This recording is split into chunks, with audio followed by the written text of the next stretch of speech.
ओम नमः शिवाय। श्री शिवाय नमस्तुभ्यं। श्री आदिशक्ति पार्वती माताए नमः। श्री विघ्नेश्वराय नमः। श्री लक्ष्मी नारायणे नमः। श्री सरस्वती ब्रह्माय नमः। श्री सियारामे नमः। श्री रामदास हनुमाने नमः। श्री राधेश्यामे नमः। हे शिवजी, તમારી કૃપાથી હું આ શ્રાવણ માસના મહિનાની કથા કરી રહી છું અને તમામ શ્રોતાઓ આ કથા સાંભળી રહ્યા છે. અમે બધા આ કથાનું પુણ્ય પ્રાપ્ત કરી શકીએ એટલી શક્તિ પ્રદાન કરજો. ઓમ નમઃ શિવાય. શ્રી શિવાય નમસ્તુભ્યમ. तृतीय अध्याय. सनत कुमार जी ने कहा, हे भगवान, अपने व्रत समुदाय का उद्देश्य कहा. हे स्वामी, इससे तृप्ति नहीं हुई, अतः आप सविस्तार कहे. सुरेश्वर, जिसे सुन के मैं कृतकृत्य हो जाऊं. ईश्वर ने सनत कुमार से कहा, हे योगीश, जो विद्वान श्रावण मास नक्त व्रत कर बिताता है वो 12 महीनों में नक्त व्रत का फल भोगता है. दिन की समाप्ति के 3 घड़ी पहले रात्रि भोजन को नक्त व्रत कहा जाता है. उक्त नक्त भोजन में सूर्यास्त के पहले 3 घड़ी समय का त्याग कर अवशिष्ट समय लिया है. सूर्यास्त के 3 घड़ी तक संध्या काल कहा गया है. आहार, मैथुन, निद्रा तथा चौथा स्वाध्याय इन कार्यों को सायंकाले न करें. गृहस्थ एवं सन्यासी के भेद से नक्त भोजन की 2 प्रकार की अवस्था मुझसे सुने. जब सूर्य नारायण के मंद होने पर अपने देह की छाया द्विगुणित हो, उस समय सन्यासी के लिए नक्त भोजन व्रत कहा गया है. रात्रि में भोजन को नक्त भोजन नहीं कहते. पंडितों ने गृहस्थ के लिए नक्षत्र के उदय होने पर रात्रि को भोजन को नक्त भोजन कहा है. सन्यासियों के लिए रात्रि काल में निषिद्ध हो जाने से दिन के अष्टम भाग में भोजन का विधान कहा है. गृहस्थी विधि द्वारा रात्रि में नक्त व्रत करे. सन्यासियों, विधवा तथा विधुर पुरुष सूर्य नारायण के अस्त होने से पहले भोजन कर ले. जो पुत्रवान है वो आश्रमहीन तथा स्त्री विहीन पुत्रवान विधुर यदि है तो वो रात्रि में भोजन करे, क्योंकि जो पुत्रवान है वो भी आश्रमी होता है.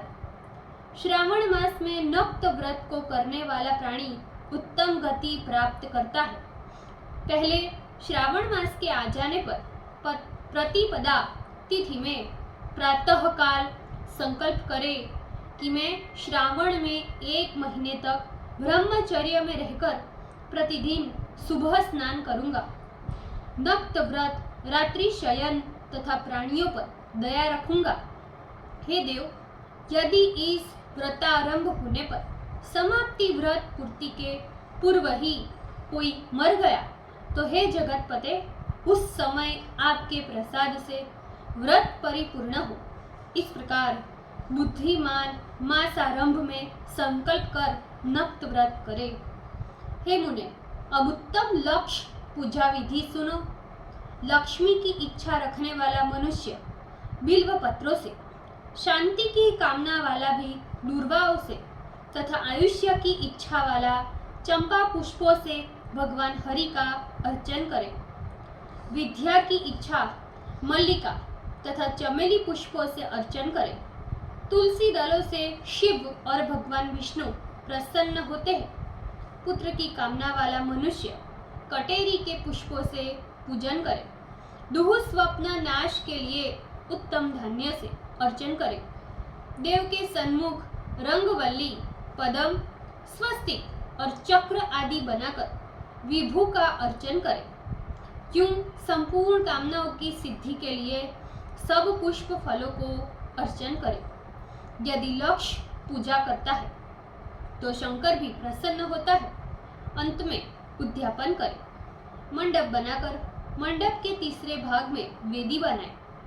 पुण्य वाचन कर आचार्य वरण करे। मंडप में प्रवेश कर रात में गाना बाजा शब्द से और वेद पाठ से जागरण करे।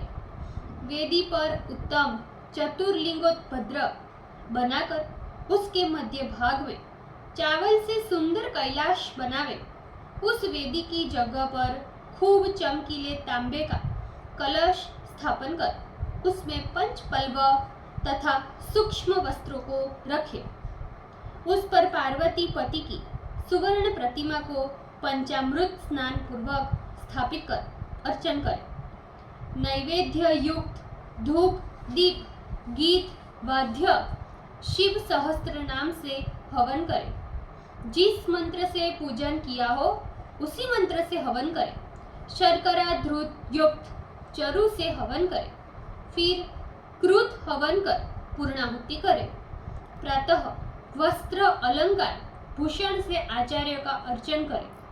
ब्राह्मणों को पूजन कर दक्षिणा दे।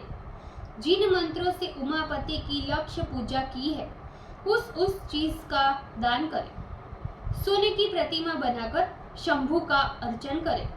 यदि 1 महीने तक दीप जलाया हो तो उसे दान में दे। संपूर्ण इच्छाओं की सिद्धि के लिए सोने की बत्ती चांदी का दिया बनाकर गोधृत से संयुक्त कर दान करे। देवता से क्षमा प्रार्थना कर ब्राह्मण भोजन कराए। हे मुने, यो जो मेरा अर्चन करता है मैं उस पर प्रसन्न हो जाता हूँ। यदि श्रावण मास में ये कार्य किए जाए तो अनंत फल प्राप्त होता है। इस महीने में जो कोई मौन व्रत ग्रहण करता है वो श्रेष्ठ वक्ता बनता है।